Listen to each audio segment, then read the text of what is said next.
हनुमान जी के जीवन की प्रमुख घटनाएं। पार्ट 3। रामायण के सुंदरकांड में हनुमान जी के साहस और देवाधीन कर्म का वर्णन किया गया है। हनुमान जी की भेंट राम जी से उनके वनवास के समय तब हुई जब राम जी अपने भ्राता लक्ष्मण के साथ अपनी पत्नी सीता की खोज कर रहे थे। सीता माता को लंकापति रावण छल से हरण करके ले गया था।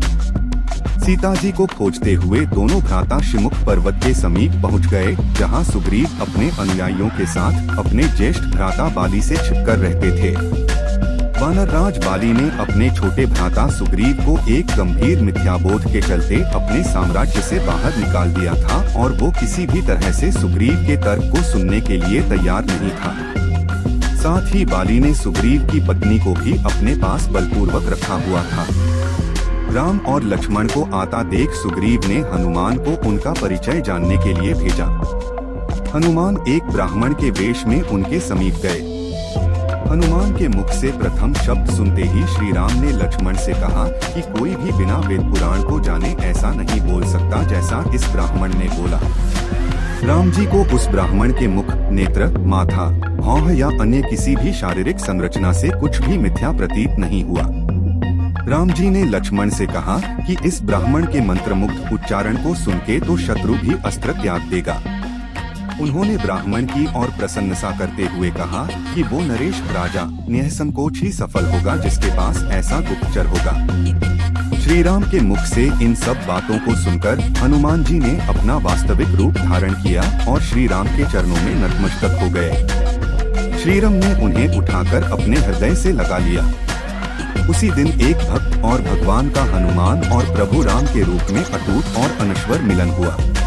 तत्पश्चात हनुमान ने श्री राम और सुग्रीव की मित्रता करवाई। इसके पश्चात ही श्री राम ने बाली को मारकर सुग्रीव को उनका सम्मान और गौरव वापस दिलाया और लंका युद्ध में सुग्रीव ने अपनी वानर सेना के साथ श्री राम का सहयोग किया। सीता माता की खोज में वानरों का एक दल दक्षिण तट पे पहुँच गया, मगर इतने विशाल सागर को लांघने का साहस किसी में भी नहीं था।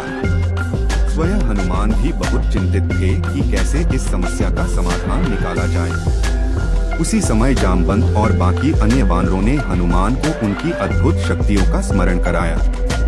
अपनी शक्तियों का स्मरण होते ही हनुमान ने अपना रूप विस्तार किया और पवन वेग से सागर को उड़ के पार करने लगे। रास्ते में उन्हें एक पर्वत मिला और उसने हनुमान से कहा कि उनके पिता का उसके ऊपर है। साथ ही उस पर्वत ने हनुमान से थोड़ा विश्राम करने का भी आग्रह किया, मगर हनुमान ने किंचित मात्र भी समय व्यर्थ न करते हुए पर्वतराज को धन्यवाद किया और आगे बढ़ चले।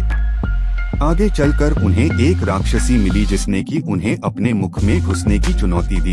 परिणाम स्वरूप हनुमान ने उस राक्षसी की चुनौती को स्वीकार किया और बड़ी ही चतुराई से अति लघु रूप धारण करके राक्षसी के मुख में प्रवेश करके बाहर आ गए।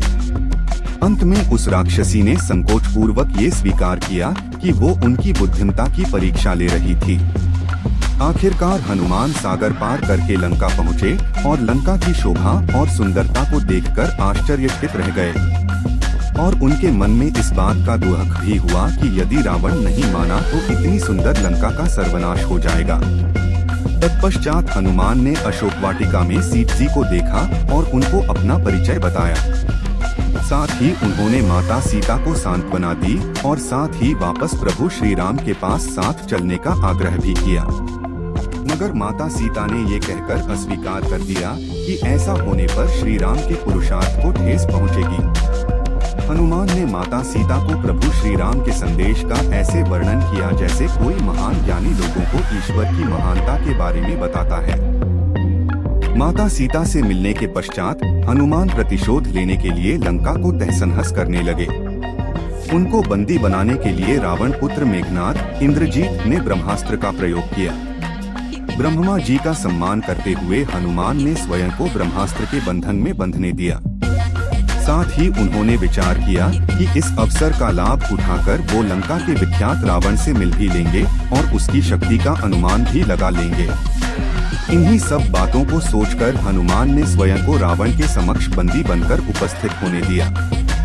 जब उन्हें रावण के समक्ष लाया गया तो उन्होंने रावण को प्रभु श्री राम का चेतावनी भरा संदेश सुनाया और साथ ही ये भी कहा कि यदि रावण माता सीता को आदर पूर्वक प्रभु श्री राम को लौटा देगा तो प्रभु उसे क्षमा कर देंगे।